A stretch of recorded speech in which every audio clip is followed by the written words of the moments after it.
Hello, my name is Knepper, and I'm a junior majoring in economics and international studies. And my summer undergraduate research in economics project is entitled Evaluating the Resource Curse in Oil-Producing Countries under the direction of Dr. David Adland. The resource curse, also known as Dutch disease or the paradox of plenty, is a phenomenon that occurs when a country has an abundance of natural resources, but paradoxically, stunted growth over long periods of time. The resource curse has been commonly found in countries that invest heavily in the production and export of one natural resource in lieu of developing other sectors that promote higher growth rates over longer periods of time. The resource curse has often been associated with resources such as oil. Countries that are members of OPEC, or the Organization of Petroleum Exporting Countries, sit at a unique position as they control much of the global oil production and have a significant impact on oil prices worldwide. My study attempts to analyze the impacts of the resource curse on GDP growth rates in the 15 OPEC member countries and 10 other top oil-producing countries for different time periods between the years 1960 and 2019. The model, which is shown here, includes GDP growth on the left-hand side in country I across timeframe T.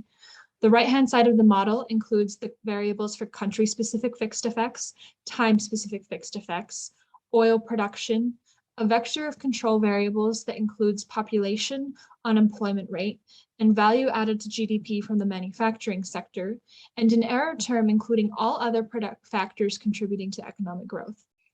A democracy index score for each country, while not included in the regression, is included in the full report to highlight the wide range of socio-political and institutional differences between the countries. This study showed statistically significant evidence of the resource curse in some, though not all, OPEC and high oil producing countries. In the fixed effects dummy variable estimation, the results of which are shown here, there was evidence of decreased GDP growth in several different 5-year time periods across all countries, in addition to the 10-year time periods 1980 to 1990 and 2000 to 2010. There was also evidence of decreased GDP growth over 5-year time periods in the Congo, Ecuador, Gabon, Libya, the Netherlands, and Norway. Over 10-year growth periods, Ecuador, Gabon, Kazakhstan, the Netherlands, and Norway all demonstrated evidence of the resource curse. The fixed effects within estimation showed a statistically significant negative impact of oil production on growth rates for 5-year time periods across all countries, which the random effects estimation also shows. The negative and statistically significant estimation for the oil coefficient in all 3 models shows overall evidence of the resource curse in the study. OPEC membership also provides valuable insight. Of the 6 countries that showed decreased growth rates in the 5-year growth period dummy variable fixed effects model, 4 of them are members of OPEC. Moreover, the majority of the countries in this study are OPEC members, and it is possible that the decreased growth rates found across all countries are prevalent in the 15 OPEC members. The resource curse has important implications for the future of investment and allocation of funds for oil-rich countries. While it may be tempting for governments to invest heavily in resource extraction, production, and exportation of oil in order to capitalize on short-term gains, the long-term effects can be extremely detrimental on GDP growth.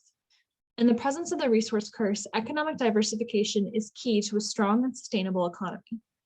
Additional research is needed, however, on the impact of democratic institutions and OPEC membership on a country's ability to mitigate the effects of the resource curse and successfully produce oil while also investing in other more profitable long-term sectors.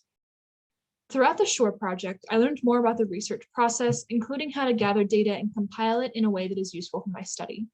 I also learned more about the econometric process, especially when it comes to analyzing panel data and creating good regression models. Most importantly, however, I learned how to interpret results in order to draw conclusions about the impact of oil production on GDP growth and the presence of the resource curse.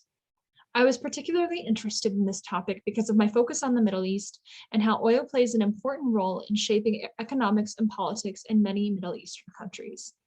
While further research is needed in this field, completing the SURE project allowed me to get a sense of how oil can have often negative, rippling impacts across a country. Thank you.